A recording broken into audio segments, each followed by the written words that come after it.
So Prince Harry and Meghan Markle just handed Buckingham Palace their biggest headache in years, and almost nobody saw it coming. No press conference, no royal statement, no warning all just reports leaking out of the Montecito compound that the Sussexes are now officially demanding their royal titles back, not the working roles, not the taxpayer funding, not the security arrangements they gave up, the titles themselves, the HRH styling, the full royal status they voluntarily walked away from back in 2020.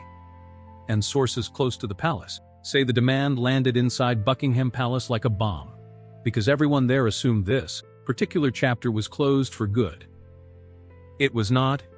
If you're new here, we break down royal news as it happens on this channel, so hit subscribe real quick so you don't miss the next update. It takes like 2 seconds, and it genuinely helps the channel. Now let's talk about what's actually being reported. The story goes that Meghan has been pushing for the HRH title to be used at all times with no exceptions.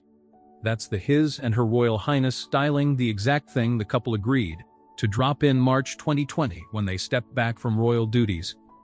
And according to the reports, the demand comes with a line in the sand: no compromises, no quiet backroom deals, no carve-outs for special occasions. She apparently wants the full title treatment restored, and she apparently wants it confirmed in writing. There's even a version of the story floating around that the demand itself was just 3 words that reportedly made senior courtiers laugh out loud before they made them furious. Because from the palace's perspective, this reopens a negotiation that was settled 6 years ago, settled with a signed agreement, settled with a joint statement, settled with the Queen's own blessing. So the question everyone inside those walls is asking is simple: why now? And that's the question we're going to answer today. Now here's where it gets strange. The palace hasn't confirmed anything, it hasn't denied anything either. Officially, it's radio silence. But unofficially, the message is leaking out are clear. Senior courtiers are reportedly calling this a new Sussex showdown. And the phrase being used behind closed doors is not good, because this isn't a polite request. It's a public pressure campaign dressed up as a private conversation.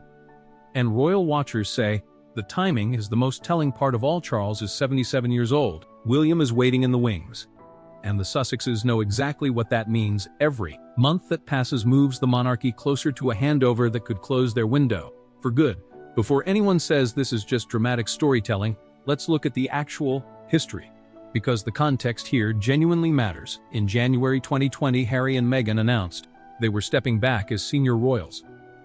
They called it a carve-out, a modernized role where they could earn their own money and keep their titles. The palace hit back hard and fast.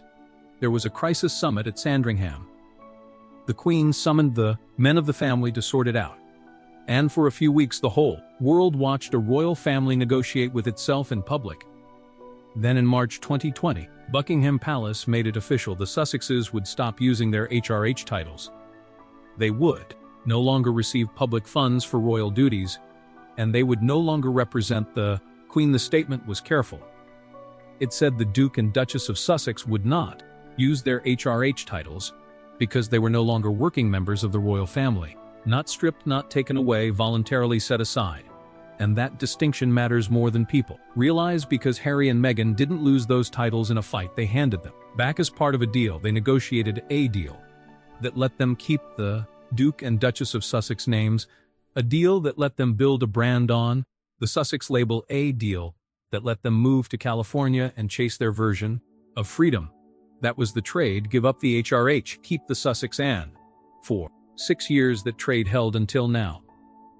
But here's where the story gets genuinely strange, because the same couple demanding their titles back has spent the last few years doing everything they can to keep using them. Think about the website. In 2024, Harry and Meghan launched Sussex.com. It's officially called the Office of Prince Harry and Meghan, the Duke and Duchess of Sussex, and it features royal crests, royal titles, and a coat of arms. Now that might sound harmless until you remember the agreement. The couple agreed not to use their royal branding. They even dropped the Sussex royal trademark back in February 2020. They posted a statement saying the concept and the word royal were not theirs to own. And yet there it is on their own website, blazoned across the top of the page for the entire world to see. The palace reportedly was not happy. Design experts even pointed out that the crest on the site was Meghan's own coat of arms, not the official combined crest of the Duke and Duchess of Sussex, which is a whole separate eyebrow raiser, and royal commentators jumped on the irony immediately. You can't hand back your royal identity in private, commercialize it in public, and then demand it back when it suits you. That's the contradiction at the heart of this entire situation. And it's the reason the palace's patience has reportedly worn thin. But the strangest part of this whole story might be about the children, because the titles Harry and Meghan technically gave up in 2020 didn't fully disappear. When Queen Elizabeth died in September 2022, everything changed. Archie and Lilibet automatically became prince and princess, not because of anything their parents did, but because of the letters patent of 1917. That document said grandchildren of the sovereign could hold royal titles, and the moment Charles became king, his grandchildren qualified. Buckingham Palace confirmed the change, and in early 2023, the royal website was quietly updated. Master Archie Mountbatten Windsor became Prince Archie of Sussex. Miss Lilibet Mountbatten Windsor became Princess Lilibet of Sussex. So, here's where it gets complicated. The couple walked away from their own HRH styling in 2020, but their children ended up with titles anyway. Without a single demand being made, without a single press release, just the automatic machinery of the monarchy doing what it does. Think about that for a second. The palace gave the children titles without being asked, and the parents are now publicly demanding their own titles back. That contrast is not lost on anyone inside the institution. And it's also worth remembering how the last few years have gone on the title front, because it hasn't been smooth. In August 2023, the royal family's official website quietly removed the His Royal Highness styling from Harry's page. His profile went from listing him as Prince Harry to just the Duke of Sussex. No announcement, no fanfare, just a quiet edit that reporters noticed days later. The palace never commented on it, but royal watchers saw it as a message. The HRH status that Harry had agreed to set aside was now also officially off the record. The page still called him a prince because that's what he is by birth, but the courtesy styling that goes with royal status was gone. And some commentators called that the beginning of the current tension, because it's one thing to sign away a title yourself. It's another thing to watch the palace quietly scrub it from the record. Now, before anyone says this is just dramatic storytelling, let's look at why these titles matter so much, because this isn't really about pride. It's about value. And the value here is enormous. Think about the brand. Everything Harry and Meghan have built since leaving the royal family leans on the Sussex name. The Netflix documentaries, the podcasts, the memoir, the lifestyle brand. It all trades on royal association. Harry's book Spare became one of the fastest-selling nonfiction books in history, and the title itself was a royal reference. A phrase that only makes sense if you understand what a spare heir is. Meghan launched her lifestyle company as Ever in 2025, after rebranding from American Riviera Orchard, and even that rollout was full of royal echoes. Her jam and her dog biscuits, her Netflix cooking show, it all positioned her as a duchess first, and a businesswoman second. So the calculation is obvious. The Sussex brand is the product. The titles are the packaging. And without royal status, the packaging loses its shine. That's the real reason a title demand like this matters. It's not about being called Your Royal Highness at dinner parties. It's about what that styling does for a global brand worth millions. Sources close to the couple say Meghan has long believed the HRH title was never properly theirs to give up. She saw it as something taken from them, not something they chose to surrender. And that framing changes everything. Because if you believe a title was stolen from you, then demanding it back isn't audacity. It's justice. The public reaction has been mixed, to say the least. Some polls and comment sections show sympathy for the couple. A family should keep its family name. Why shouldn't a grandmother's grandchildren carry her titles? But most of the reaction has been the opposite, because the public remembers 2020. They remember the interviews. They remember the Netflix deal. They remember the couple telling the world they didn't need the institution. And now watching them ask for the titles back feels to a lot of people like watching someone storm out of a restaurant and then knock on the window, asking for the dessert menu. It's the kind of story that writes its own jokes, and the palace knows it, which is exactly why the palace hasn't felt the need to respond publicly every day it stays. Silent, the narrative does the work for it. There's also a quieter layer to this story that doesn't get talked about enough. The difference between where Harry is and where Meghan is. Harry is a prince by birth that can never be taken from him. He's the son of the king. He's sixth in line to the throne. His children are princes and princesses forever. None of that was ever really at risk. But Meghan's royal status was always borrowed. She married into it. And when she stepped back, she handed back the styling that came with it. Sources suggest that's where the real frustration lies. Harry can afford to be relaxed about titles because his can't-be-touched Meghan can't, and that asymmetry reportedly sits at the center of the current push. It's not just a couple making a joint demand. It's one person in the couple who has something to gain, and another who mostly has something to lose. And then there's the other reason this showdown matters. It has a name. Prince William. William is widely reported to be planning a slimmer monarchy when he becomes king. That's not a rumor anymore. It's been discussed openly in palace circles for years. The idea is simple: fewer working royals, fewer costs, fewer controversies, a tighter, more efficient institution built around the direct line of succession. And in that vision, there is no natural place for the Duke of Sussex. Royal commentators have said for years that William would strip titles from non-working royals, and Harry and Meghan are the most famous non-working royals on the planet. So the Sussexes are watching the horizon. They know Charles won't reign forever. They know the transition is coming. And they know that once William takes the throne, the window for negotiating anything closes fast. That's why the demand is happening now, according to reports. The Sussexes feel the clock running. If they wait until William is king, they believe they'll get nothing. So they're trying to lock in their position while Charles is still on the throne. It's a negotiation gambit dressed up as a royal protest. And the reports go even further. According to recent coverage, Meghan is reportedly preparing to go legal. The phrase being used is ready to fight. The suggestion is that if the palace refuses to restore the titles, the Sussexes could mount a legal challenge. Now let's be honest about what that would look like. There are very few modern precedents for a royal title dispute ending up in court.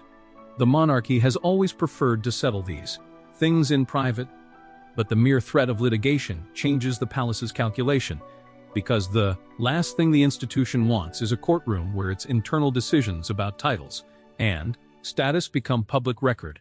That's why the palace rarely fights these battles in the open. Every case sets a precedent.